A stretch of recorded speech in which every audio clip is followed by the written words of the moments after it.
இயேசுவின் நாமத்தினாலே இந்த யூடியூப் சேனல் மூலமாக பார்க்கிற தேவனுடைய பிள்ளைகளை நான் அன்போடு நான் வாழ்த்தி நான் வரவேற்கிறேன்.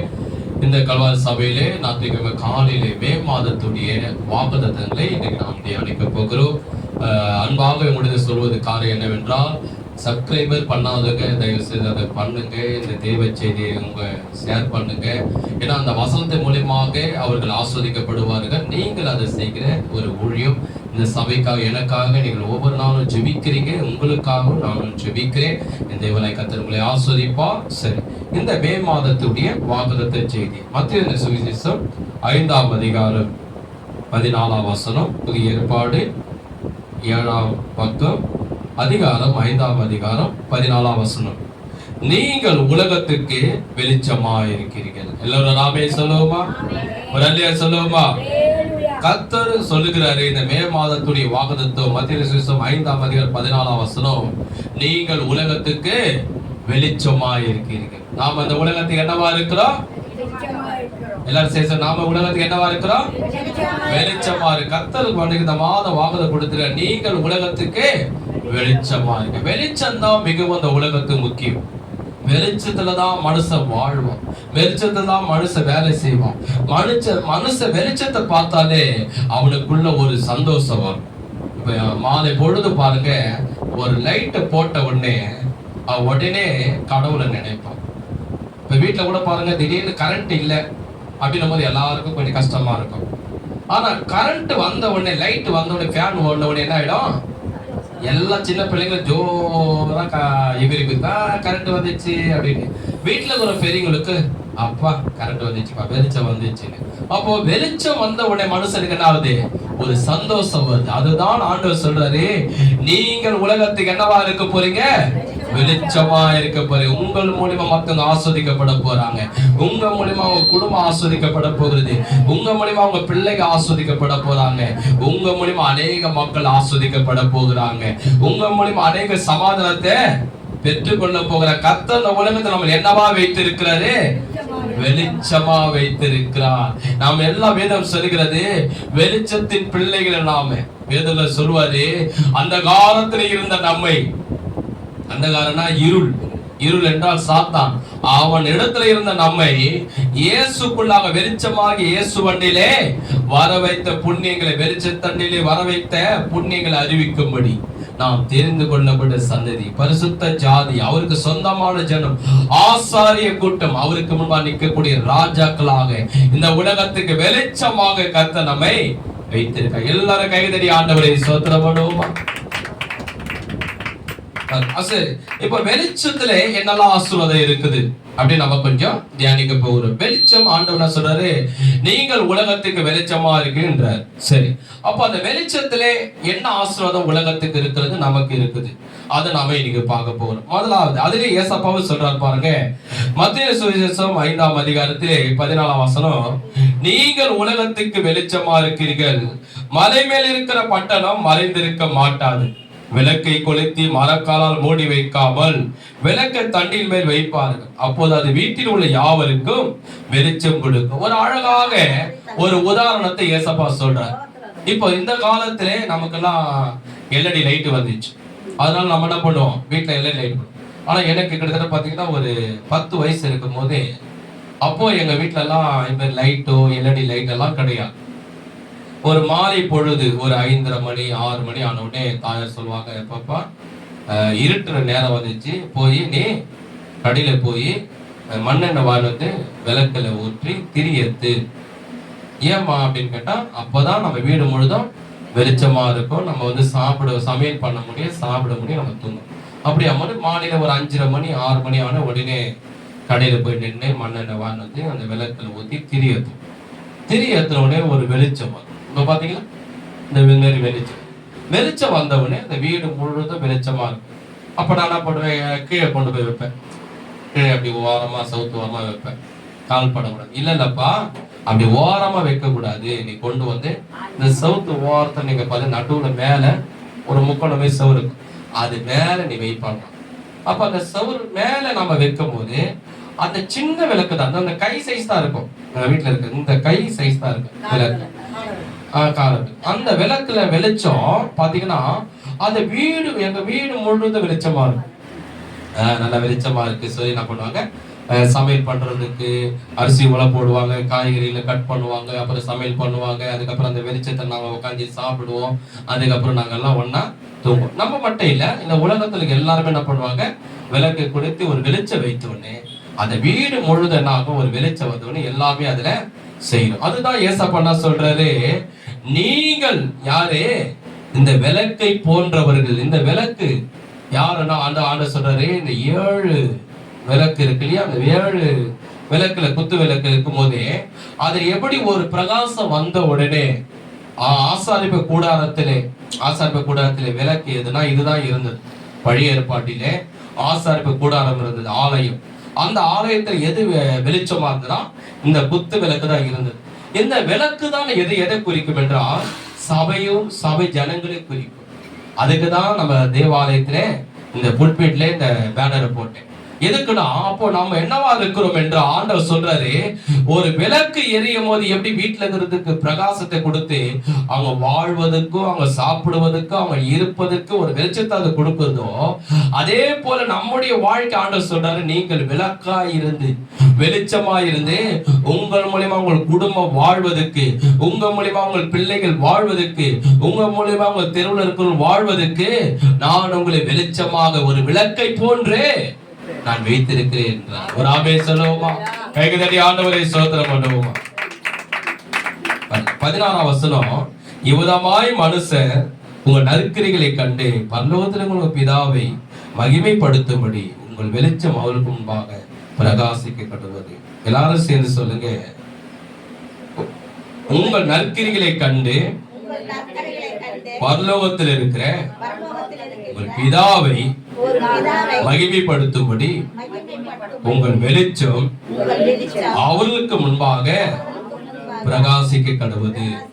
அப்ப இன்னும் ஆண்டவர் ஆழமா கொண்டு போறாருன்னா, நல்ல கவனிக்க, உங்களுடைய நற்கிரிகள் நிமித்தம் உன் நற்கிரிகளை பார்த்து புறஜாதிகள் என்ன பண்ணணும், தேவனாய் கர்த்தரை மகிமைப்படுத்தணும் அப்படின்னு ஏசப்பா சொல்றார். சரி, இந்த நற்கிரிகளை நாம் என்ன செய்யணும் அப்படின்னு நான் பார்க்கும்போது, அப்ப இந்த வெளிச்சம் யார் முதலாவது அதை நம்ம பார்ப்போம். முதலாவது இந்த வெளிச்சம் யார் அப்படின்னு நம்ம பார்த்தோம்ன்றா, தேவன் ஒளியாகவே இருக்கிறான். அதுதான் வேதம் சொல்லுகிறது. 1 யோவான் 1:5 வசனத்திலே தேவன் ஒளியாகவே இருக்கிறான். தேவன் ஒளியை தன் வஸ்திரமாய் அணிந்து கொண்டிருக்கிறான். தேவன் ஒளியிலே வாசம் பண்ணுகிறான். ஏன் இன்னைக்கு உலகத்தில் இருக்கிற எல்லா மனிதனாலே தன்னை படைத்த கடவுளை பார்க்க முடியல, தன்னை சிருஷ்டித்த தேவனை பார்க்க முடியல அப்படின்னு காரணம் என்னவென்றால், தேவன் எதில வாசம் பண்ணுகிறார் என்றால் ஒளியில வாசம் பண்ணுகிறார். இப்ப ஒரு உதாரணம் சொல்ல பாருங்க. இப்ப நம்ம பூமியில இருந்து சூரியனை பார்க்கிறோம், ஒரு 5 நிமிஷம் பார்க்கிறோம். அந்த சூரியன் ரவுண்டா இருக்குது நமக்கு தெரியும், அது பிரகாசமா இருக்கு தெரியும். அது உள்ள என்னெல்லாம் இருக்கு நம்மளால சொல்ல முடியுமா? சூரியனை நம்ம கண்ணுக்கு தெரியுது, அது உள்ள என்னெல்லாம் இருக்குன்னு நம்மளால சொல்ல முடியல, பார்க்க முடியும். ஏன்னா அந்த சூரியனுடைய பிரகாசம் அவ்வளவு பிரகாசமா இருக்கிறது. மேல இந்த பூமிக்கு மட்டும் இல்ல, பூமிக்கு மேல இருக்கிற 9 கோள்களுக்கு அந்த வெளிச்சத்தை கொடுத்து 1000 மடங்கு பெருசா இருக்கிறது. அப்ப அந்த வெளிச்சம், அந்த சூரியனே படைத்த நம்ம தேவன் அவர் எப்படிப்பட்டவர்? 1000 மடங்கு வானத்தை காட்டிலும், பூமியை காட்டிலும், சமுத்திரத்தை காட்டிலும், 9 கோள்களை காட்டிலும், பூமியை காட்டிலும் 1000 மடங்கு பிரமிக்கத்தக்க, நம்ம நினைச்சு கூட பார்க்க முடியாத அளவுக்கு அவர் பெரியவர். சத்தமா சொல்லுங்க, ராமே சொல்லுங்க. அப்ப அந்த தேவன் எப்படி இருக்கிறார்னா, ஒளியில வாசம் பண்ணுகிறார். அவர் தன் ஒளியை வஸ்திரமாய் அணிந்து இருக்கிறார். அதனாலதான் தேவன் மனிதன் தேவனாலே பார்க்க முடியும். ஆதாம் ஏவாள் கூட பாருங்க, ஆதாமத்துல ஏதனோட தேவன் வைத்தார். அவங்க 2 பேர் என்ன துணி போட்டிருந்தாங்க? இல்ல. ஆனா துணி ஆண்டவர் போட்டு வச்சிருந்தார். என்ன துணி தெரியுமா? ஒளி என்னும் வஸ்திரம். தேவனை பார்க்க முடியாத அளவுக்கு எப்படி ஒரு ஒளியின் வஸ்திரம் இருந்ததோ, அந்த ஒளியின் வஸ்திரத்தை என்ன பண்ணார்னா தேவன் ஆதாமுக்கு ஏவாளுக்கு அவர் போட்டு வச்சிருந்தார். அதனால்தான் வேதம் சொல்லுகிறது, அவர்கள் நிர்வாணிகளாய் இருந்தோம் வெட்கப்படாமல் இருந்தார்கள். அது எப்படி ஆகும்? வஸ்திரம் இல்லைன்னா வெட்கம் யாருக்கும் வந்துடும் இல்லையா? வஸ்திரம் இல்லாத யாருக்குமே ஒரு வெக்கம் வந்துடும். ஆனா ஆதாம் ஏவாள் இருவரும் நிர்வாணிகளை இருந்தும் வெக்கப்படாமல் இருந்தார்கள் வசனம் சொல்லப்படுகிறது. எல்லா வசனம் சொல்ல நேரம் இல்லை. காரணம், அவன் 2 பேரும் நீதியின் வஸ்திரம், ஒளியின் வஸ்திரம் அவனை மறைத்து வைத்திருந்தார் தேவன். ஆனா அவர்கள் பாவம் செய்யும் போதுதான் அந்த ஒளியின் வஸ்திரம் அவனை விட்டு விலகி போயிடுச்சு. போன உடையதான் ஆதாம் ஏவாளும் ஐயோ என் மானம் தெரியுது, ஐயோ என் மானம் தெரியுது, 2 பேரும் ஓடி போய் மரத்துல ஒழிஞ்சுக்கினான். எப்போ பாவம் செய்யுது. அப்போ அதுக்கு முன்னாடி அவங்க மேல இருந்த ஒளியின் வஸ்திரம் போயிடுச்சு. அப்போ இந்த தேவன் எப்படி இருக்கிறாரு? ஒளியாகவே இருக்கிறார். தேவன் எப்படி இருக்கிறாரு? இன்னொன்னு பாருங்க, ஒரு உதாரணம் சொல்ல. இப்போ இந்த கார்த்திகை மாசம் கார்த்திகை தீபம்லாம் சொல்லுவாங்க. அப்ப அநேக மக்கள் நீங்க பாத்தீங்கன்னா அவங்க வீட்டு வாசப்படியில ஒரு விளக்கை வச்சு எண்ணெயை ஊத்தி திரி ஏத்துவாங்க. உங்களுக்கு தெரியும், இந்த யூடியூப் சேனல் பாக்குற உங்களுக்கு ஒரு சில பேர் தெரிஞ்சிருக்கலாம். அப்ப நான் கேட்டேன், இது ஏன் பண்றீங்க அப்படின்னு கேட்டேன். எனக்கு தெரியாது, தெரிஞ்சுக்கிறதுக்காக கேட்கறேன். இல்லப்பா, கடவுள் ஒளியில வாசம் பண்றாரு. இந்த விளக்கை கொளுத்தி நம்ம வைக்கும் போது அந்த வெளிச்சத்தின் மூலியமா தேவன் கடவுள் எங்க சாமி எங்க வீட்டுக்கு வருவார். அப்போ நான் சொல்ல அவங்களுக்கு சத்தியம் தெரியல, ஆழமான வெளிப்பாடு தெரியல. ஆனா ஒரு அறிவு என்னன்னா, இந்த விளக்கு கொளுத்துனா நம்முடைய கடவுள் நம்ம வீட்டுக்கு வருவாரு. ஆனா வேதத்தை சொல்லப்பட்டு அவர் ஒளியில வாசம் பண்ணுகிறார் என்று ஒரு ஆமையை சொல்லுவோம். அதே ஒரு மாலை பொழுது பாருங்க, ஒரு 6 மணி நான் பார்த்துருக்கேன். 6 மணிக்கு இந்த ரோடு லைட்லாம் எரியும். அந்த ரோட்ல போறோம், அந்த லைட்டை பார்த்துட்டே அப்படின்ட்டு இருப்போம். அவன் கடவுளை நன்றி சொல்றான். அந்த வெளிச்சத்தை பார்த்து கடவுளை பார்க்கல, அவர் ரூபத்தை பார்க்கல, அவர் சுரூபத்தை பார்க்கல, அவர் உருவத்தை பார்க்கல. அந்த வெளிச்சத்தை வீட்டுல கூட லைட்ல சில பேர் பாருங்க, 6 மணி லைட்டு போட்ட உடனே, ஒரு ஆபீஸ் லைட் போட்ட உடனே அப்படின்னு அந்த வெளிச்சத்தை தான் அவன் பார்த்தான். ஆனா வேதம் சொல்லுகிறது, தேவன் எதில வாசம் பண்ணுகிறார்? ஒளியிலே வாசம் பண்ணுகிறார். கைகளை தட்டி கர்த்தரை நாம் ஸ்தோத்திரம் பண்ணுவோம். அப்ப அந்த தேவன் ஒளியில வாசம் பண்ண, இப்ப அந்த தேவன் ஒளியில வாசம் பண்ண தேவன் எங்க இருக்கிறாரு அப்படி நாம் பார்த்தோம் என்றால், யோவான சுவிசேஷத்துல பாருங்க, அந்த தேவன் ஒளியில வாசம் பண்ற தேவன் எங்கே வாசம் பண்ணுகிறார்? முதலாவது நான் பார்க்கும்போது புதிய ஏற்பாடு 124 பக்கம் 1ஆம் அதிகாரம் 1-3 வரைக்கும் பாருங்க.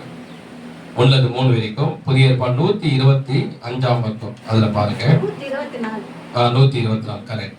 ஆதியிலே வார்த்தை இருந்தது, அந்த வார்த்தை தேவனிடத்தில் இருந்தது, அந்த வார்த்தை தேவனாய் இருந்தது. அவர் ஆதியிலே தேவனோடு இருந்தார், சகலமும் அவர் மூலமாய் உண்டாயிற்று, உண்டானது ஒன்றும் அவராலே அல்லாமல் உண்டாகவில்லை. அவருக்குள் ஜீவன் இருந்தது, அந்த ஜீவன் மனுஷனுக்கு ஒளியா இருந்தது. எல்லாரும் சேர்ந்து சொல்லுங்க, அவருக்குள் ஜீவன் இருந்தது, அந்த ஜீவன் மனுஷனுக்கு எப்படி இருந்ததா? கைக்கு தட்டி கர்த்தரை ஸ்தோத்திரம் பண்ணுங்க. கவனிங்க, ஆவியானவர் உங்கள் கண்களை திறப்பாராக. இந்த யூடியூப் சேனல் பார்க்கிற உங்க கண்களை திறப்பாராக. சத்தியத்தை கவனமாக கவனிங்க. அப்ப வேதம் சொல்லுகிறது, தேவனை பத்தி நம்ம கொஞ்சம் பார்த்தோம். இப்போ தேவன் எப்படி இருக்காரு? கரெக்ட். அதனாலதான் மனுஷனால கடவுளை பார்க்க முடியல. அப்போ அந்த ஒளியா இருக்கிற தேவன் இன்னைக்கு நான் பார்க்கும் போது, ஆதியிலே வார்த்தை இருந்தது, அந்த வார்த்தை தேவனிடத்தில் இருந்தது, அந்த வார்த்தையை தேவனா இருந்தது. அவர் ஆதியிலே தேவனோடு இருந்தால் சகலமும் அவர் மூலமாய் உண்டாயிற்று, உண்டானது ஒன்றும் அவராலே அல்லாமல் உண்டாகவில்லை. அவருக்குள் ஜீவன் இருந்தது, அந்த ஜீவன் மனுஷனுக்கு ஒளியா இருந்தது. ஒரு ஆமே சொல்லுவோமா? அது என்ன அர்த்தம்னா, அந்த தேவனுக்குள்ள இருந்த ஒளி மனுஷனுக்கு என்னன்னா, மனுஷனுக்கு கடவுளை பார்க்கணும் ஒரு ஆசை. ஆனா கடவுளை மனுஷனால பார்க்க முடியல. ஏன்னா அந்த சராசரி சூரியனை சந்திரனை எல்லா கோள்களையும் உண்டாக்கிற பெரிய கடவுள் அவர். அந்த கடவுளை பார்க்க முடியாது. அப்போ இவருக்கு என்ன பண்ணாங்க மனுஷங்க, சரி தான் விரும்புற ஒரு கடவுளை உருவாக்கலான்னு கையினால் என்ன பண்ணிட்டாங்க, அவங்க விரும்புற கடவுளை உருவாக்கிட்டாங்க. அப்ப தேவன் அதை பார்த்து என்ன பண்ணாரு? துக்கப்பட்டதுனாலதான் தன்னை கடவுள் மனிதன் கடவுளை பார்க்கணும், அவருக்கு முன்னாடி பிரார்த்தனை பண்ணணும்னு விரும்புறான். ஆனா நான் யாருன்னு அவனால பார்க்க முடியல. அவன் கையினாலே ஒரு கடவுளை உருவாக்கி இதுதான் என் கடவுள் சொல்லி வணங்குறான், நமஸ்கரிக்கிறான். சரி சொல்லிதான் வேதம் சொல்லுகிறது, ஆண்டவராய் இயேசு கிறிஸ்து இந்த பூமிக்கு வந்தார். அந்த ஆண்டவராய் இயேசு கிறிஸ்து தான் யாரு? வார்த்தை. அந்த இயேசுக்குள்ளதான் என்ன இருந்தது? தேவனுடைய வெளிச்சம், தேவனுடைய மகிமை, தேவனுடைய பிரசன்னம் யாருக்குள்ள இருந்தது என்றால் ஆண்டவராகிய இயேசு கிறிஸ்துக்குள்ளாக இருந்தது. அதுதான் வேதம் சொல்கிறது, அவருக்குள் ஜீவன் இருந்தது. ஏசப்பாக்குள்ள என்ன இருந்தது? தேவனுடைய மகிமை, தேவனுடைய பிரசன்னம் இருந்தது. அந்த ஜீவன் தான் மனுஷனுக்கு ஒளியா இருந்தது. 9ஆம் வசனம் பாருங்க. அதிலே யோவான் 1:9. உலகத்திலே வந்த எந்த மனுஷனையும் பிரகாசிப்பிக்கிற ஒளி அந்த மெய்யான ஒளி. எல்லாரும் சேர்ந்து சொல்லுங்க, சத்தமா சொல்லுங்க. உலகத்திலே வந்த எந்த மனுஷனையும் பிரகாசிப்பிக்கிற ஒளியே அந்த மெய்யான ஒளி. அப்போ இயேசு இந்த பூமியில வந்து வாழும் போது அவருக்குள்ளதான் அந்த தேவன் இருந்தா, தேவனுடைய பிரசன்னம் இருந்தது, தேவனுடைய மகிமை இருந்தது, தேவனுடைய ஒளி அவருக்குள்ள இருந்தது. ஏன் அப்படின்னா, நான் சொன்னேன் இல்லையா, மனுஷனுக்கு கடவுளை பார்க்கணும், கடவுளை பார்க்கக்கூடிய தன்மை அவன் பார்க்க முடியாது. ஏன்னா இவன் மாம்சம், தேவன் சூரியனை காட்டில் 1000 மடங்கு பெரியவர். அதனால தேவனுடைய மகிமையினால பிரசனத்தினாலே ஒரு வஸ்திரமாக ஒரு சரீரத்தை அணைத்து கொண்டு ஏசப்பா அந்த பூமியில வந்து வாழ்ந்தார். அந்த ஏசப்பாக்குள்ள தான் தேவனுடைய மகிமை, தேவனுடைய பிரசன்னம் இருந்தது. பாருங்க, இப்படி இருக்கும் போது 12 சீசர்களில் ஒரு சீசர் என்ன பண்ணா வந்து, இயேசுவே நீ தேவனுடைய குமாரா, நீ பிதா என் சித்தத்தின்படி அல்ல பிதாவின் சித்தப்படி செய்கிறவனே பரலோகத்தில் ராஜ்யத்தில் பிரவேசிப்பான் என்று நீ சொல்லுகிறீரே. பிதா பிதா பிதான்னு அடிக்கடிக்கு நீ பிரசங்கம் பண்ணுகிறீரே, சரி அந்த பிதாவை எங்களுக்கு கொஞ்சம் காண்பியும் அப்படின்னு சீசர்களில் ஒருவன் அவர் என்ன பண்ணிட்டாரு, ஏசாப்பா கிட்ட இந்த கேள்வியை கேட்டார். அடிக்கடிக்கு பிதான்னு சொல்றீங்க, என் சித்தப்படி அல்ல பிதா சித்தப்படி செய்கிறவனே பரலோக ராஜ்யத்தை பிரவேசிப்பான் அப்படின்னு சொல்லுங்க. அடிக்கடிக்கு நீ பிதா பிதான்னு வார்த்தையை சொல்லுகிறதே, நாங்கள் உண்மை பார்த்திருக்கிறோம், பிதாவை எனக்கு காண்பி. இன்னைக்கு நிறைய பேர் உலகத்தை பார்த்தீங்கன்னா என்ன சொல்றாங்க, இயேசு நல்லவன் தெரியும், பசுத்தவான் தெரியும், ஒரு தீர்க்கதரிசி தெரியும், அவர் தியாகின்னு தெரியும், ஆனா மனுஷனா ஏற்றுக்கொள்ற ஒரு கடவுளை எனக்கு காண்பின்னு சொல்றான். இன்னைக்கு உலகம், இன்னைக்கு அநேக இடத்துல போய் ஊழியம் செய்த, ஒரு ஹாஸ்பிட்டல கூட போய் ஊழியம் பண்ண, அதுக்கு அவர் சொன்ன ஒரு வார்த்தை, இயேசு குருடனை பார்க்க செய்தாரு, செவிடனை கேட்க வைத்தார், முறை நடக்குது. கரெக்ட், அதெல்லாம் ஒத்துக்கிறேன். கடவுள் வந்து அவரு தான் சொல்லாத, அவருக்குள்ளதான் இருக்கிறான்னு நீ சொல்லாத. ஏன் யான்னு கேட்டேன். சூரியனப்ப எவ்வளவு பெருசு. அப்ப சாதாரண அந்த மனுஷனை பார்த்து, இந்த இயேசுவை பார்த்து அவருக்குள்ள ஒரு கடவுள் இருக்கிறார், அவர் தான் கடவுள் நீ சொல்ற, அது எப்படி நான் ஏத்துக்க முடியும்? இதே கேள்விதான் சீசர்கள் ஒருவர் கேட்டார். பிலிப்பு காண்பிக்கிற பாருங்க. யோவான் சுவிசேஷம் 14ஆம் அதிகாரம், அதே யோவான் சுவிசேஷம் 14ஆம் அதிகாரத்திலே 8ஆம் வசனம் பாருங்க. 149ஆம் பக்கம் 14ஆம் அதிகாரம் 8ஆம் வசனம். பிலிப்பு அவரை நோக்கி, ஆண்டவரே பிதாவை எங்களுக்கு காண்பியும், அது எங்களுக்கு போதும் என்றார். அதற்கு இயேசு, பிலிப்பே இவ்வளவு காலம் நான் உங்களோடு கூட இருந்தும் நீ என்னை அறியவில்லையா? என்னை கண்டவன் பிதாவை கண்டான். அப்படி இருக்க பிதாவை எங்களுக்கு காண்பியும் என்று நீ எப்படி சொல்கிறாய்?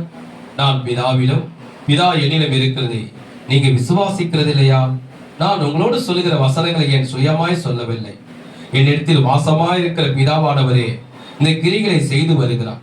நான் பிதாவிலும் பிதா என்னிலும் இருக்கிறது நம்புங்கள். அப்படி இல்லாவிட்டால் என் கிரிகள் நிமித்தமாவது என்னை நம்புங்கள்.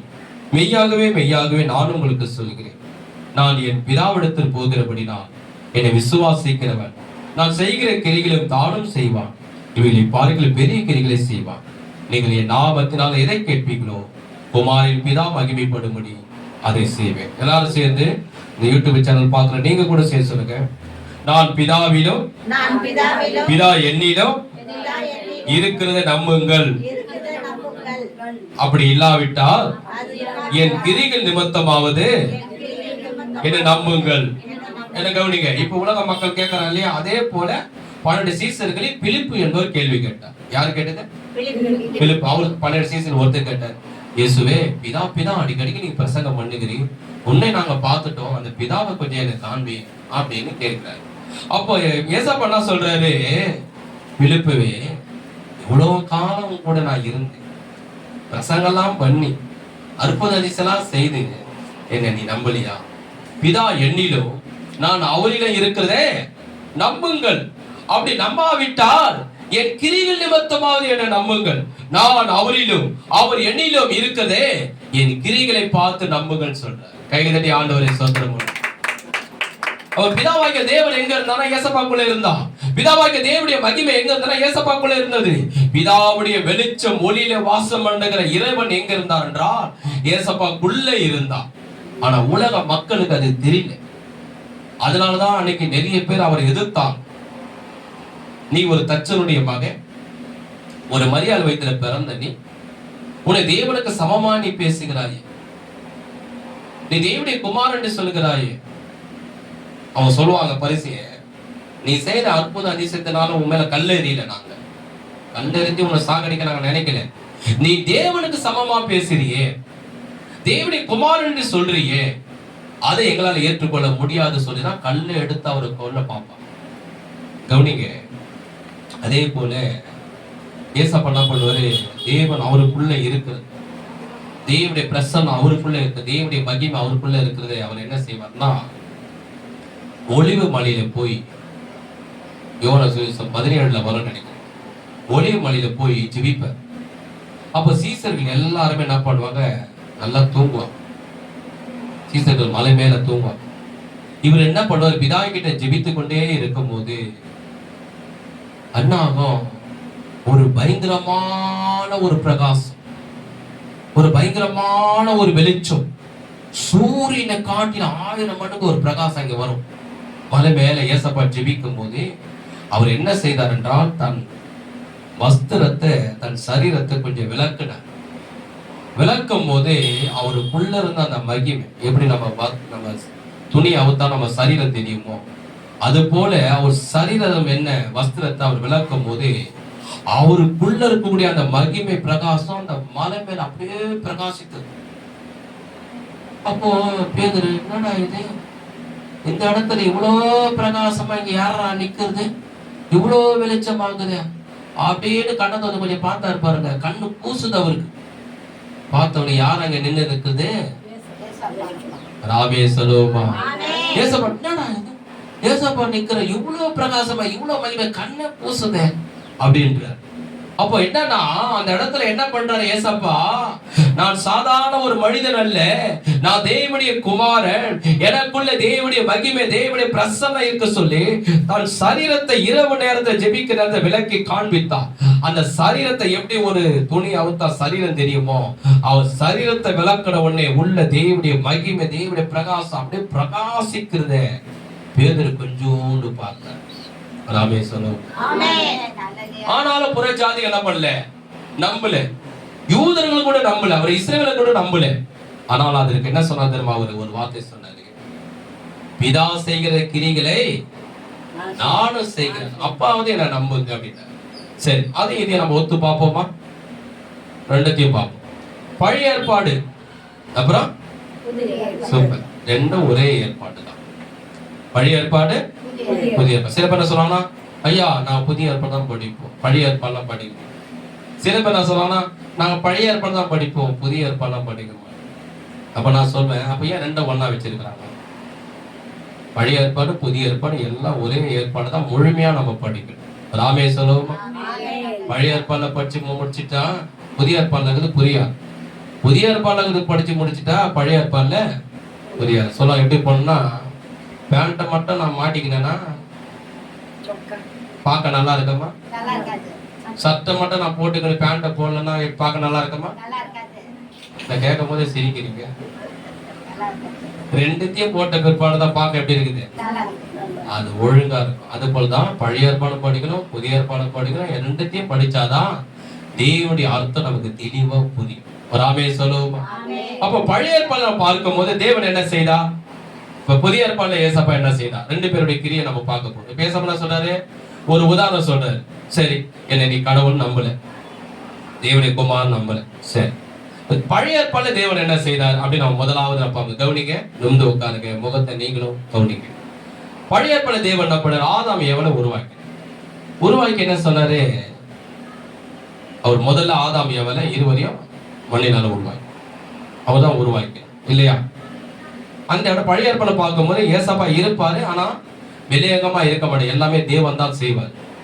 புதிய ஏற்பாடுல வரும்போது ஏசப்பாவுடைய வாழ்க்கை வரும், அவர் செய்கிற கிரிகள் வரும். ஆனா அதே வார்த்தை பார்த்தீங்கன்னா மண்ணினாலே தேவன் என்ன பண்ணாரு, ஆதாம் ஏவலை உருவாக்கி. ஆமாவா இல்லையா? சொல்லுவோமே. அதே புதிய ஏற்பாடுல பார்க்கும்போது, புதிய ஏற்பாட்டுல இயேசு கிறிஸ்து 1000 பரிசுத்தவான்களோட தேவதூதர்கள் இந்த பூமிக்கு வரும்போது 20 வருஷத்துக்கு முன்பதாக, 30 வருஷத்துக்கு முன்பதாக, 50 வருஷத்துக்கு முன்பதாக கிறிஸ்துக்குள் மரித்து மண்ணோடு போனவர்களே ஏசப்பா வருகிற என்ன பண்ணுவாரா, மீண்டும் அந்த மண்ணில் அவனுக்கு உருவத்தை கொடுத்து மீண்டும் மனிதனாக அவர் உருப்படுத்தி எழுப்புவார். ராமேஸ்வரம். பழைய ஏற்பாடுல பார்க்கும் போது தேவன் என்ன பண்ணாரு, ஆதாம் ஏவாளுக்கும் ஒரு அழகான ஏதேன் தோட்டத்தை உண்டாக்கினார். என்ன உண்டாக்கினார்? அவன் சாப்பிடணும், நல்லா வாழ. புதிய ஏற்பாடுல ஏசப்பா என்ன சொன்னாரு, நான் உங்களுக்கு பரலோகத்துக்கு போகிறேன். கவனிக்க, 2 பேருக்குள்ள வித்தியாசம். தேவன் செய்கிற கிரிக்கும் புதிய ஏற்பாடுல ஏசப்பா செய்கிறீங்க. அவர் என்ன சொன்னாரு, நான் பரலோகத்துக்கு போகிறேன், உங்களுக்காக ஒரு வாசத்தலத்தை நான் ஆயத்த பண்ணுகிறேன். வாசத்தலம்னா நீ பரலோகத்துக்கு வந்தீங்கன்னா உனக்கு ஒரு அழகான வீட்டை, தங்க வீட்டை நான் உருவாக்கி வைக்கிறேன். ராமே சொல்லுவா. அதே இன்னும் கொஞ்சம் ஆழமா போனோம்னா, இன்னும் கொஞ்சம் தள்ளி தேவன் என்ன பண்ணாரு, பூமி முழுக்க ஒரு ஜலம் வந்தது. ஆதிகாமம் 7ஆம் அதிகாரத்தில் அந்த ஜலத்தினால உலகமே அழிஞ்சிச்சு. தேவனுடைய நியாயத்திற்கு தேவனுடைய கோபாக. ஆனா நீதிமானாய் இருந்த நோவாவையும் அவள் மனைவியும் 3 பிள்ளைகளையும் 3 மருமகளையும், மொத்தம் எத்தனை பேரு? 8 பேரை கர்த்தர் எப்படி காப்பாற்றினார் தெரியுமா? 8 பேரை கர்த்தர் எப்படி காப்பாற்றினார் தெரியுமா? உலகம் முழு தண்ணி, அந்த தண்ணினால எல்லாமே அழிந்தாங்க. அந்த நோவாவுடைய குடும்பத்தை மட்டும் கர்த்தர் எப்படி தேவன் அந்த பேழையிலே கப்பலில் என்ன பண்ணாரு, கர்த்தர் அந்த நோவாவுடைய குடும்பத்தை காப்பாற்றினார். ராமேஸ்வரம். சரி, இப்போ இயேசு கிறிஸ்து என்ன சொல்றாரு, சிலுவையில அவர் மரித்து இயேசுவை பாவத்திலிருந்து மனம் திரும்பி இயேசுவை யாரெல்லாம் ஏற்றுக்கொள்றாங்களோ இந்த உலகம் கடைசி நாட்கள் இப்ப அழிய போகிறது. அதுதான் இப்ப கொரோனா வந்து கொஞ்சம் 2019 அழிஞ்சது, 20ல இப்போ யுத்தங்கள் நடக்கிறது, உலகம் அழிவுக்கு ஸ்டார்ட் ஆயிடுச்சு. ஆனா இயேசுவை ஆண்டவர் அச்சர யாரெல்லாம் கிறிஸ்துவை ஏற்றுக்கொள்றாங்களோ, அந்த சிலுவையில் அவர் மரித்த தியாகத்தை விசுவாசிக்கிறாங்களோ, அந்த நீதிமான்கள் என்ன பண்றாரு, சிலுவைக்குள்ளாக வைத்து இந்த கடைசி நாட்களில் இயேசு கிறிஸ்து காப்பாற்றுவார். கையை தட்டி கர்த்தரை மையப்படுத்துமா. அந்த காலத்துல பேழை எப்படி செய்யப்பட்டது, ஒரு மர கட்டினால செய்யப்பட்டது. ஏசப்பா சிலுவையில மரிக்கும் போது எதுல மரித்தார் என்றால், ஒரு கம்பிலையோ, ஒரு பித்திலையோ, ஒரு தங்கத்திலையோ, ஒரு கயிறிலையோ சாகல, ஒரு மரத்தால் ஆக்கப்பட்ட கட்டில தான் அவர் மரித்தார். அப்ப இன்னைக்கு யாரெல்லாம் இயேசுவை நம்புறானோ, விசுவாசிக்கிறானோ, இந்த உலக அழிவில் அவர் இயேசு கிறிஸ்து காப்பாற்று. சரி, இன்னும் கொஞ்சம் ஆழமா போனோம்னா 30 லட்சம் இஸ்ரவேல் ஜனங்க எகிப்திலிருந்து விடுதலாகி வந்தாங்க. வேதம் சொல்லுகிறது எகிப்திலிருந்து விடுதலாகி வந்தாங்க. வரும்போது பாத்தீங்கன்னா அந்த 30 லட்சம் எங்க போனாங்க? இது என்ன மாதம்? வெயில் எப்படி இருக்குது? வந்த உடனே சாட்சி சொன்னோம்னா வெயில தான் அதிகமா சாட்சியா சொன்னீங்க. ரொம்ப வெயிலாகுதியா, ரொம்ப வெயிலாகுது சொல்ல, வெயில் அதிகமா தான் இல்லைன்னு சொல்ல. ஆனா நல்லா கவனிங்க, அவங்க வனாந்தரத்துல போனார்களாம். இப்ப இங்க இருந்து நம்ம கொஞ்சம் தூரம் மெயின் ரோடு போனா ஒரு சின்ன பங்க் கடை, அந்த மெயின் ரோட தாண்டி தட்டாங்குளத்துல போனீங்கன்னா ஒரு ஜூஸ் கடை, அந்த பட்டாளத்து வையா போனீங்கன்னா பெரிய ஒரு ஹோட்டல், உங்களுக்கு தண்ணி குடிக்க ஒரு கடை வருது, டீ குடிக்க ஜூஸ் குடிக்க ஒரு கடை வருது, அதுக்கப்புறம் பட்டாளம் பகுதி போனா பெரிய ஹோட்டல் வருது இல்லையா? ஆனா இவங்க வனாந்தரத்துல பிரயாணம் பண்ணுகிறார்கள். 40 வருஷம் பிரயாணம் பண்ணினாங்க. எத்தனை வருஷம்? 40 வருஷம் பிரயாணம் பண்ணினா 30 லட்சம் பேர்னா தண்ணி தாக எடுக்காம இருக்குமா? தண்ணி தாக எடுக்காம இருக்குமா? 30 லட்சம் பேருக்கு தண்ணி எங்க கிடைக்கும்? ஒரு குடும்பத்துக்கு ஒரு கேன் தண்ணி வேணும். 30 லட்சம் ஜனம்னா எவ்வளவு தண்ணி தேவைப்படும்? அதுவும் எங்க இருக்கிறாங்க? மார்க்கெட்ல இல்ல, பொசவத்துல இல்ல, அடிக்கிற வனாந்தரத்துல பாம்புகளும் தேளுகளும் பாறைகளும் உள்ள இடத்துல அடிக்கிற வெயில மாலை பகுதியில போறாங்க. தண்ணி தாகடுது, தேவன்கிட்ட கேட்கிறாங்க. தேவன் என்ன பண்ணாதிருப்பான்? கண்மலையை உடைச்சு அதுல இருந்து இந்த 30 லட்சம் ஜனங்களை குடிக்க முடியாத தண்ணீரை கொடுத்தார். ஒரு ஆமே சொல்லும். நல்ல கைதறி ஆண்டவரை சோதனை பண்ணும். ஏசப்பா என்ன பண்ணாரு? இப்ப ஏசப்பா கிட்ட வரும். அவர் என்ன பண்ணாரு? நானும் ஒரு கல்யாணத்துக்கு போனேன். அங்க ஒருத்த வந்தான். இயேசுவே, கல்யாணம் நடந்து கொண்டு, சரி, எல்லாரும் திராட்சை ரசம் குடிச்சிருந்தாங்க, சரி, அது கொஞ்சம் காலி ஆயிடுச்சு. சரி, இப்ப எல்லாரும் திட்டுறாங்க, என்ன கடை ஒரு நோட்டீஸ் வச்சு கல்யாணத்துக்கு கூப்பிட்டு ஒரு திராட்சை ரசம் கூட, பிரியாணி போல திராட்சை ரசம் கூட கொடுக்காம எங்களை வெறுமையா அனுப்புறாங்க. எல்லாரும் முறுமுறுக்கிறாங்க, கல்யாணம் பண்ண பொண்ணு மாப்பிள்ளை திட்டுறாங்க. நீ தான் எங்களுக்கு உதவி செய்யணும். ஏசப்பா சொன்னாரு, தண்ணீரை கொண்டு வந்து ஜாரையில ஊத்துங்க, இப்ப அதை நீ முள்ளு, நீ கொண்டு போய் கொடுனாரு. கொண்டு போய் கொடுத்து ஜக்குல ஊத்துறான். அது என்னவா வருது? திராட்சை ரசமா வருது. கைகள் தட்டி கர்த்தரை மகிமைப்படுத்துவோமா? இஸ்ரவேல் ஜனங்களுக்கு தேவன் என்ன கொடுத்தா? தண்ணீர். ஏசப்பா இந்த காலாவூர் கல்யாணத்துல ஜனங்களுக்கு என்ன கொடுக்கிறாரு? திராட்சை ரசம் கொடுக்கிறாரு. இஸ்ரவேல் ஜனங்க வனாந்தரத்தை கடந்து போறாங்க. சரி, தண்ணி மட்டும் குடிச்சா உயிர் வாழ்ந்துட முடியுமா? கொஞ்ச நேரம் பிரசங்கத்தை உட்காந்து கேட்கறீங்க, தண்ணி குடிச்சுக்கிறீங்க, உங்களுக்கு பசி அடைகிடுமா? மதியம் 1 மணி 2 மணி ஆனா என்ன ஆயிடும்? டைம் ஆகுதே இல்லையா? வயிற்றுல அலாரம் அடிக்குமா? அடிக்காதா? அடிங்க. உடனே என்ன ஆகும்? நமக்கு பசி எடுக்கும். அப்ப அந்த 30 லட்சம் ஜனம் எங்க இருக்கிறாங்க? வனாந்தரத்துல இருக்கிறாங்க. ஏதாவது ஹோட்டலுக்குதா? டீ கடைக்குதா? முனியாண்டி விலாச ஹோட்டலுக்குதா? அப்போ 30 லட்சம் ஜனமும் சாப்பிடணும். எங்க போவோம்? சிறு பிள்ளைங்க, கணவன், மனைவி, மிருகங்க, 30 லட்சம், கிட்டத்தட்ட அது 40 லட்சமா மாறிச்சான், பெருகிச்சான். இப்போ ஒரு குடும்பம் இருக்குமா, அதுக்கப்புறம் திருமணம் ஆகி 2 குடும்பமா, 2 குடும்பம் இருக்குமா, அப்படியே 3 குடும்பம், 40 லட்சம் ஜனம்னா எங்க சாப்பாடுக்கு என்ன பண்ணும்? ஆண்டவர் நோக்கி கூப்பிட்டாங்க. தேவன் என்ன பண்ணா தெரியுமா? வானத்திலிருந்து மன்னாவை கொடுத்தாரா. இந்த தேவ தூதர்கள் சாப்பிடுற மன்னாவை பிடுங்கி இஸ்ரவேல் ஜனங்கள் கொடுத்தாரா. எத்தனை நாள் கொடுத்தாரா? 40 வருஷமாய் கொடுத்தாரா. கைகள் தட்டி கர்த்தரை மகிமைப்படுத்தும். அதே போல புதிய ஏற்பாட்டை நம்ம பார்க்கும் போது மத்தேயு சுவிசேஷம் 5ஆம் அதிகாரம் 6ஆம் அதிகாரம் 7ஆம் அதிகாரம் வாசிக்காதீங்க, கவனிங்க. ஏசப்பா மலை மேல நின்று பிரசங்கம் பண்றாரு. பிரசங்கம் பண்ணி இருக்குது. எத்தனை நாள் பிரசங்கம் பண்ணாரு தெரியுமா? இப்ப நம்ம பிரசங்கம் பண்றோம், எத்தனை ஹவர் பிரசங்கம் பண்றோம்? 1 ஹவர் பிரசங்கம். இவர் எத்தனை நாள் பிரசங்கம் பண்ணாருன்னா 3 நாள் பிரசங்கம் பண்ணார். 3 நாள் பிரசங்கம் பண்ண உட்காந்து கேட்பீங்களா? 1 ஹவர் பிரசங்கம் பண்ணதுக்கு எல்லாம் நிலையுது இப்படி அப்படின்னு. 3 நாள் இவர் பிரசங்கம் பண்ணி இருக்கிறார். கைத்து வர திரும்புது. டைம் ஆயிடுச்சா இல்லையா? டைம் ஆயிடுச்சா இல்லையா? 3 நாள் இவர் பிரசங்கம் பண்ணிக்கிறார்னா ஜனங்களுக்கு பசி எடுக்காம இருக்குமா? அப்போ இவர் என்ன பண்றாரு? உடனே 5 அப்பத்தை எடுத்து ஜெபம் பண்ணி, பிதாவே உமக்கு ஸ்தோத்திரம் சொல்லி, அங்க இருந்த எத்தனை பேர் சாப்பிட்டாலும் பைபிள்ல சொல்லப்படுது, புருஷர்கள் மாத்திரம் 5000 பேரும், ஆண்கள் மட்டும் 5000னா அவங்களுக்கு மனைவி, அவங்களுக்கு 3 பிள்ளைங்க, 5000 பிளஸ் 5 நீங்க போட்டு பாருங்க, மொத்தம் எத்தனை பேர் வருவாங்க? எத்தனை பேர் வருவாங்க? 5000 பிளஸ் 5 5 லட்சம் பேர். எத்தனை பேர் வருவாங்க? கிட்டத்தட்ட 25,000 பேர்கிட்ட அவர் கொடுத்தாராம். அவர் 5 அப்பத்து 2 மீன் என்ன பண்ணாரு?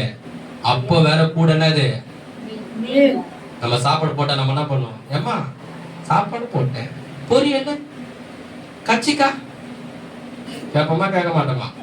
இது நீ கேட்பன்னு சொல்லி 1 மீனுக்கா 2 மீனா கொடுத்தாரா. கைக்கு தட்டி கர்த்தரை ஸ்தோத்திரம் பண்ணுவோமா? அப்பத்தி என்ன பண்ணாரா? 2 மீனும் கொடுத்தாரா. அப்போ எத்தனை பேர் கொடுத்தாரு? 25,000 ஜனங்க. இன்னும் நிறைய பேர் இருந்தாலும் கணக்கு. அப்ப பழைய ஏற்பாடுல தேவன் என்ன பண்ணாரு? உணவு கொடுத்தார். புதிய ஏற்பாடுல ஏசப்பாவும் உணவு கொடுத்தார். அதுக்கப்புறம் இன்னொன்னு நீங்க பாத்தீங்கன்னா, நாகமான் என்ற குஷ்டரோகி, அவன் வந்து ஒரு பட தளபதி. அந்த பட தளபதி நாகமான் என்ற குஷ்டரோகி இந்த எலிசா என்றவர்கிட்ட போனார். ஒரு தீர்க்கதரிசி, ஒரு ஊழியக்காரர்கிட்ட போனாரு. அந்த எலிசா மூலியமா அந்த நாகமானுடைய குஷ்டரோகம் தேவன் சுகமாக்குனார். ஒரு ஆமென் சொல்லுவோமா? அதே புதிய ஏற்பாடுல பார்க்கும் போது ஏசப்பா நடந்து வரும்போது அவருக்கு முன்னாடி 10 குஷ்டரோகி வந்தான். எத்தனை குஷ்டரோகி? 10 குஷ்டரோகி ஆண்டவரை விசுவாசித்தான், நம்பினா. தேவனுடைய பிரசன்னத்தினாலே அவர் வந்து தொடல. நல்லா கவனிங்க, அந்த குஷ்டரோகி தொடல. அவர் வரும்போது அவருடைய பிரசன்னத்தினாலே, அவருடைய மகிமையினாலே 10 குஷ்டரோகி சுகமாயிட்டான். கைகளை கர்த்தரை மகிமைப்படுத்துவோம். பழைய ஏற்பாடுல நாகமான் என்ற குஷ்டரோகியை தேவன் சுகமாக்கினார். புதிய ஏற்பாடுல ஏசப்பா 10 குஷ்டரோகியை இப்படி சொல்லிக்கினே போகலாம். அதான் ஏசப்பா சொன்னாரு, என் கிரிகள் நிமித்தமாவது என்ன. நம்பணும். பழைய ஏற்பாடுல தேவன் என்ன செய்தார், இன்னைக்கு புதிய ஏற்பாடு நானும் செய்கிறேன். அந்த தேவன் எனக்குள்ள இருக்க, நான் தேவனுடைய குமாரன். அப்போ இன்னைக்கு ஆண்டவர் என்ன சொன்னாரு, அந்த ஏசப்பா எங்க இருக்கிறாரு இன்னைக்கு பாத்தீங்கன்னா, ரட்சிக்கப்பட்டு நமக்குள்ளே இருக்கிறார். அந்த ஒளி எங்க இருக்குது என்றால் இன்னைக்கு நமக்குள்ள இருக்குது.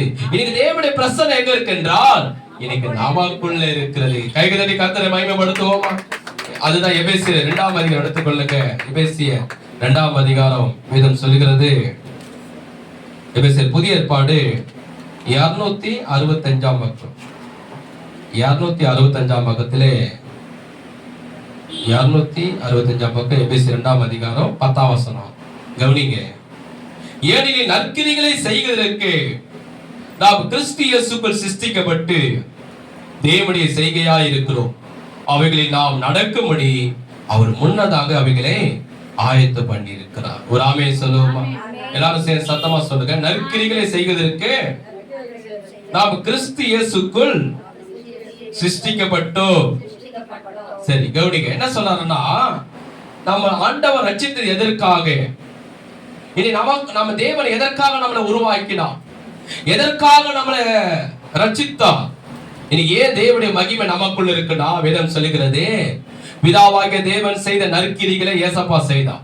ஏசப்பா செய்த நற்கிரிகளை இன்னைக்கு நீய நாட செய்யும்படியாக தான் நாம உருவாக்கப்பட்டிருக்கிறோம், நாம ரட்சிக்கப்பட்டிருக்கிறோம். இன்னைக்கு தேவனுடைய மகிமை, தேவனுடைய பிரசன்னம் இன்னைக்கு நமக்குள்ள இருக்குது. தேவன் செய்த எல்லா கிரிகளும் புதிய ஏற்பாடுல ஏசப்பா செய்தார். ஏசப்பா செய்த எல்லா கிரிகளும்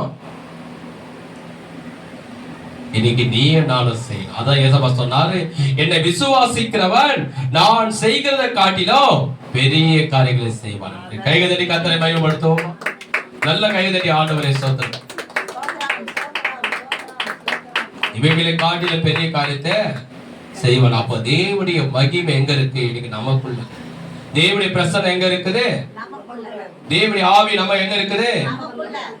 ரொம்ப நாள் முன்னாடி நான் ஹாஸ்பிட்டல் கொடுத்து போவேன், அடிக்கடி போவேன். இப்போ கூட போயிட்டு வந்தேன் 2 நாள் முன்னாடி. அந்த போயிட்டு எல்லாருக்கும் போயிட்டு இது போல ட்ராக்ஸ் கொடுப்பேன். இயேசு உங்களை நேசிக்கிறாரு, உங்களுக்கு சமாதானம் தருவார் சொல்லி அந்த ஹாஸ்பிட்டல் இருக்கிறேன். இந்த ஹாஸ்பிட்டலில் பார்த்தீங்கன்னா கவர்மெண்ட் ஹாஸ்பிட்டல், எல்லா மக்களும் வருவாங்க இல்லையா? இந்து, முஸ்லீம், பிராமின், ஐயர், நாடார்கள், நார்த் இந்தியன், ஆந்திரா, கேரளா எல்லாத்துலையும் வந்துடும். அப்போ அவங்களுக்கு ஒருத்தர் அவரு பக்கா அவங்க சொன்னாங்க, நாங்கள் ப்ரே பண்ணலாம் தெரியாது, நாங்கள் ஒரு பிராமின். சரி பரவாயில்லமா, நீங்க யாரா இருந்தாலும் பரவாயில்ல, ஆண்டவர் உங்களை நேசிக்கிறார், உங்களுக்காக நான் ஜெபிக்கிறேன். அப்போ அவங்க சொன்னாங்க, என் மகன் படுத்தபடிக்கா இருக்கான், படுத்தபடிக்கா இருக்கான், வாயில ஆக்சிஜன் வச்சிருக்கிறான், மூச்சு அப்படியே இருக்கு, அப்படியே அந்த மூச்சு நின்றுச்சுன்னா அவன் உயிர் போயிடுச்சு. இந்த மகனுக்காக கொஞ்சம் ஜெபம் பண்ணுங்க, உயிர் ரொம்ப இழுக்குது. சரிம்மா, மகனை எழுப்பிட்டோமான்னு கேட்டாங்க. எழுப்பிட்டேன். நான் சொன்னேன், எழுப்பாதீங்க, நான் அப்படியே ஜெபிக்கிறேன் ஏசப்பா சொன்னேன். அவங்க பார்த்தீங்கன்னா நெத்தியில நாமெல்லாம் போட்டுருந்தாங்க, நாமெல்லாம் போட்டுருந்தாங்க. சரிம்மா, நான் அப்படியே சொல்லி நான் பண்ண கண்ணை மூடி ஏசப்பா சொல்லி அவங்கள ஒரு இந்த ஜெபம் பண்ணிட்டு வரமா, ஐயா ஏதாவது ப்ரேயர் பண்ணுனா நான் சொன்னாங்க. இதில் வந்து ட்ராக்ஸிலேயே பார்த்தீங்கன்னா கீழே சீல் இருக்கும், சபா அட்ரஸ், கீழே ஃபோன் நம்பர் இருக்கும். நீங்கள் ஃபோன் பண்ணுங்க, ஏதாவது நான் ஜெபம் பண்ணுறேன் அப்படின்னு இந்த ட்ராக்ஸை கொடுத்துட்டு போனேன். ட்ராக்ஸில் அட்ரஸ் ஃபோன் நம்பர்லாம் இருக்கு பாருங்க, கீழே இருக்கும். அப்புறம் மறுநாள் ஒரு நாள் ஆகி சாயந்தரம் எனக்கு ஃபோன் பண்ணுறாங்க, ஐயா சோதரையாண்ணாங்க, ஐயா எனக்கு ஞாபகம் இருக்குங்களா, நேற்று வந்து ஹாஸ்பிட்டல் ஜெபம் பண்ணுறேன். ஆமாம்மா ஞாபகம் இருக்கு, எப்படி இருக்கீங்க, மகன் எப்படி இருக்காரு, உடம்பு எப்படி இருக்குன்னு கேட்டேன். ஐயா ரொம்ப நாள் அவனால் எழுந்துக்க முடியல, படுத்தபடிக்காம இருந்தான், உண்மையை சாட்சி, கண்ணை திறக்கல. நேற்று வந்து நீங்க ஜெபம் பண்ணிட்டு போனீங்க. அவன் சர்ச்சுக்கு போனதும் கிடையாது, ஞானசாலை எடுத்தவங்க கிடையாது, பேர் கிறிஸ்துவ பேர் கிடையாது, பைபிள்லாம் கிடையாது, ஆலயத்துக்கு போனது கிடையாது, ஆண்டவர் யாருன்னு தெரியாது. ஒரு பிராமி குடும்பம், அவங்க நெத்தியில நாம போடுது. நீங்க பிரேயர் பண்ணிட்டு போனீங்க. என் மகன் அதுக்கப்புறம் கொஞ்ச நேரம் கழிச்சு கண்ணை திறந்தான், எழுந்து உட்கார்ந்தான், இன்னைக்கு சாப்பிடுறான். எங்களுக்கு ஆச்சரியமா இருந்தது, ரொம்ப நன்றியா அப்படின்னு சொன்னாங்க. நான் சொன்னேன், எனக்கு நன்றி சொல்லாதீங்க, அந்த மகனுக்கு சுகம் கொடுத்தது என் ஆண்டவராகிய இயேசு கிறிஸ்து இல்லையா? என் மகன் நல்லா படிச்சிருக்கிறான், நல்லா இப்போதான் நாங்கள் கஷ்டப்பட்டு படிக்க வச்சு முடிச்சு ஒரு நல்ல வேலைக்கு போய் அவன் நல்லா 50,000 சம்பாதிக்க, நல்லா படிச்சிருக்கான், டீசென்டான குடும்பம், படிச்சு இன்னைக்கு 50,000 சம்பாதிக்க போறான். எங்க கஷ்டம்லாம் தீர போகுது, எங்க கடன்கள்லாம் தீர போகுது. நானும் எங்க வீட்டுக்காரும் ரொம்ப சந்தோஷப்பட்டோம். அத்தாங்களே இவனுக்கு ஒரு ஆக்சிடென்ட் ஆயிடுச்சு, கோமா ஸ்டேஜ்ல போயிட்டான். ஐயோ, இவனும் கோமா ஸ்டேஜ்ல போயிட்டான். இனியும் வருமானத்துக்கு என்ன பண்ண சொல்லி ரொம்ப நாங்க கஷ்டப்பட்டோம். ஆனா நீங்க வந்து ஏசப்பா பத்தி ஜெபம் பண்ணிக்க. இன்னைக்கு அவன் எழுந்துட்டான், உட்காடுறான், சாப்பிட்றான் சொல்லி அவகிட்ட கொஞ்சம் போன் கொடுக்குறேன், ஜெபம் பண்ணிக்கண்ணா குடும்பம் சொல்லி போன் கொடுத்தாங்க. அவகிட்ட பேசி, இயேசு உன்னை நேசிக்கிறாருப்பா, உண்மையில அன்பா இருக்கிறாரு, உனக்காக ரத்த சிந்தை இடிக்க உயிரோடு இருக்கிறாரு, அவர் உன்னை சோமமாக்கினாரு, நன்றியான்னு சொன்னா. ஏசப்பாக்கு நன்றி சொல்லுப்பா, அவரை நீ விசுவாசி, அவர் சீக்கிரம் இந்த பூமிக்கு வரப்போறான்னு சொல்லி சொன்னேன். அப்போ இனிமேல் எங்க கஷ்டம் தீர போகுது, இவன் வேலைக்கு போறான், சம்பாதிக்க போறான், எங்க கடை பிரச்சனை தீர போதுறான். அப்போ அதுதான் ஏசப்பா சொன்னாரு, தேவன் பழைய ஏற்பாடு அற்புதம் பண்ணார், குஷ்டரோகி சுகமா, புதிய ஏற்பாடு ஏசப்பா குஷ்டரோகி சுகமா. இப்ப என்ன சொன்னாரு, இப்ப நான் உனக்குள்ள இருக்கிறேன், உனக்குள்ள இருக்கக்கூடிய அந்த வெளிச்சத்தின் மூலியமாக அநேக நன்மையை பெற்றுக்கொள்ள போறாங்க, அநேகர் விடுதலாக போறாங்க, அநேகர் ஆஸ்வதிக்கப்பட போறாங்க. அதுதான் வேதம் சொல்லுகிறது. நீதிமொழிகள் 4:18 நீதிமான் பாதை அதிகமாய் பிரகாசிக்கிற சூரிய வெளிச்சத்தை போல இருக்க. நம்முடைய வாழ்க்கை எப்படி இருக்கும்? ஆண்டவரை துதிக்க ஆராதிக்க ஆலயத்துக்கு வர ஆண்டவரை மகிமைப்படுத்த அவருக்காக ஊழியம் செய்ய நம்முடைய வாழ்க்கையை, நம்முடைய குடும்பத்தை, நம்முடைய ஊழியத்தை ஆண்டவர் என்ன பண்ணுவாரா? சூரியனை போல பிரகாசிக்க செய்வாரா? கைகள் தட்டி ஆண்டவரை ஸ்தோத்திரம் பண்ணுவோம். அதுதான் ஏசாயா 60:1 சொல்லப்படுகிறது. இதோ உன் ஒளி வந்தது, கர்த்தருடைய மகிமை உன்மேல் உதித்தது. இதோ உன்னை உதிக்கிற ராஜாக்களோ, உதிக்க வச்சது ஜாதிகளோ புறப்பட்டு வருவார்கள் அப்படின்னு. உன்னிடத்து அநேக ராஜாக்கள் நடந்து வருவார்கள் என்று. கைகதறி கர்த்தரை மகிமைப்படுத்துவோமா? நல்ல கைகதறி ஆண்டவரை ஸ்தோத்திரம். அல்லேலூயா. அதான் ஆண்டவர் சொன்னார், இந்த உலகத்துல நம்ம என்னவா வச்சிருக்கிறாரு? வெளிச்சமாய் வைத்திருக்கிறார். அப்ப உன் மூலியமா அநேக ஆஸ்வதிக்கப்பட போறாங்க, உன் மூலியமா அநேக நன்மையை பெற்றுக் கொள்ள போறாங்க. உன் சின்ன ஜெபம் ஒரு வியாதியை சுகமாக்கும். உன்னுடைய சின்ன ஜெபம் அவன் கட்டுகளை உடைக்கும். உன் சின்ன ஜெபம் அவனுக்குள்ள கூட இருளை துரத்தும். உன் சின்ன ஜெபம் உன் பிள்ளைய குடிப்பழக்கத்துல இருந்து விடுதலாக்கும். சின்ன பண்ற ஆண்டவர் சமூக ஆலயத்தை வந்து பண்ற உபவாசம் அது வீண் போகாது, உன் கண்ணீர் வீண் போகாது. கர்த்தர் இந்த வருஷத்திலே உன் வீட்டை கட்டுவா, உன் குடும்பத்தை கட்டுவா, திருமண காரியத்தை வாய்க்க பண்ணுவா. அல்லேலூயா. நீ கடன் வாங்க மாட்ட, அநேக ஜாதிகளுக்கு கடன் கொடுக்கனாங்க மாறு. உன் மூலியமா அநேக அது நீங்கள் வெளிச்சத்தின் பிள்ளைகள். வெளிச்சத்தின் நாம் தேவனுடைய பிள்ளைகள். இந்த உலகத்தில் இந்த மாதத்திலே கர்த்தர் நம்மை என்னவா வைக்க போகிறாரு? வெளியாக, ஒளிச்சமாக, ஒளியாக கர்த்தர் நம்மளை வைக்க போகிறார். அந்த வாக்குத்தத்தத்துக்காக கர்த்தர் அந்த வாக்குத்தத்தை நிறைவேற்ற போவதற்காக, அந்த வாக்குத்தத்தத்துக்காக கர்த்தர் சபையை ஆசீர்வதிக்க போவதற்காக நல்ல கைகளை தட்டி ஆண்டவரை ஸ்தோத்திரம் பண்ணுவோமா?